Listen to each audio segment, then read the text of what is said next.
Hi, my name is Irene Diamond. Welcome again to SuccessfulMassageTherapist.org Tip and Strategy of the Week.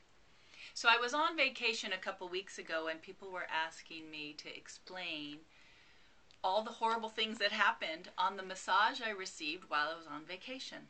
So I thought it would actually make a really helpful and important tip for you to pay attention to. Obviously, I was a massage client. I was not a therapist. The person I went to had no idea that I was a therapist, nor that I had this website. So I was experiencing her session just as your clients experience yours. So what I want to point out are all the things that she did wrong from the very beginning. My back was hurting me and I knew exactly what I needed to take care of my back problem, to get the vertebra back in alignment and relieve the soft tissue. So what I did was, when I saw that she had a massage opening, I asked her if she does specific work. Oh yeah, no problem. I said, well, do you do joint mobilization? Yes, I can do that. How about myofascial therapy and trigger point work? Because that's what my back needs. Oh, no problem, I can do that for you. And she went on and on about how she could take care of any condition I had and she could provide any service I needed. And then she went on to say, if you don't like it, you don't have to pay me. And I thought, well, great, because that's what our wellness center has, is a 100% satisfaction guarantee. If people aren't happy, I don't want their money.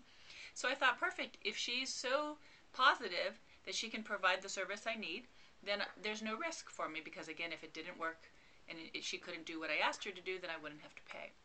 So I booked an appointment for 4 o'clock, and I actually had a choice of either doing it up in the massage studio or down by the pool, and I chose to do it down by the pool in the cabana because I've never had a massage in a poolside cabana before, and I also wanted to just be able to see my kids and hang out with them as well. And so my appointment was at 4 o'clock, and my daughter and I were waiting for her, and she ends up showing up about 5 minutes after 4, so already she's late. And then she said, well, it's really hot. Can I go back upstairs and get my water? Well, of course, I said, yes, you can get your water. So she goes to get her water and she comes back, and it's another 10 minutes goes by. So we start our session about 10-15 minutes late. Well, I'm on vacation, so it's not a big deal. But as the session progresses, I realized very quickly she had no idea what joint mobilization, myofascial trigger point therapy was. She was a fine therapist for Swedish and maybe some deep Swedish, but she had promised me that she knew these different modalities and that she could specifically do corrective-based work. She had no idea what I needed, and she had no idea how to provide that service for me. So I was very disappointed, and as I went along, I said, well, would you mind focusing on my low back? Would you mind specifically getting in? And I directed her as best I could to the areas I needed and the techniques I wanted her to use. Well, she got very offended by that. She kept saying, oh, just be quiet, just relax, close your eyes, just relax, don't think about it too much. And she kept dismissing everything I was saying, everything I was suggesting.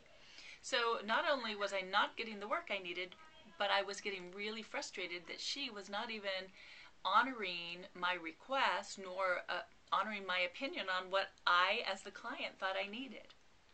Then to top it all off, when the session ended, I stood up as clients do, and she said, okay, that'll be $97 plus tax. And, I knew she had her guarantee, but I was uncomfortable, and I felt like, well, she had tried her best, and then I went through all the process that clients go through in their mind about justifying how it's okay, I'll spend the money. And so I said, well, do you take credit cards? And then she even had a problem with the credit card situation, because she said, yes, I can take credit cards, but I have to go back upstairs. And so she was going to take my credit card in the elevator and go upstairs. And I said, well, I'm not going to let you walk away with my credit card. So then I had to follow her upstairs in the elevator another 5 minutes just so I could pay. It was quite a mess. And so over this whole horrible experience, at least what I learned, and again had some ideas that were reinforced in my mind, which are the things I really want you to pay attention to, and here they are. First is never overpromise. If you overpromise and tell a client that you can do all these special things, and they know what those special things are, and then when it comes to having the session and you can't do them, that client will only be disappointed. So number one, don't overpromise. You might even say, I think I can, or I have had a little training in that, I'm happy to try. That way, at least you're coming across as more humble, and the person will hopefully appreciate your efforts. not holding you to such high accountability. So that's the first thing. Second thing is, if you have a client who's expressing their feelings, their opinions, their thoughts, do not dismiss them. Honor what that client is coming to you with. They've had experience in their own bodies. They've had other therapists and professionals that they've worked with. They know what works with their body sometimes, and they know what doesn't work. So if your client is expressing those, please do not just dismiss them as not worthwhile. Then the third takeaway, the third most important tip I got from this whole horrible experience was, if you have a 100% satisfaction guarantee and you know the client's not happy, do not ask them to pay.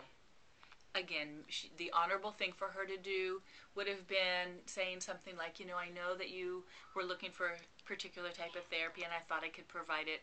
Obviously I couldn't and I wasn't able to address your needs. I'm really sorry. I tried my best, so I won't charge you for today's session.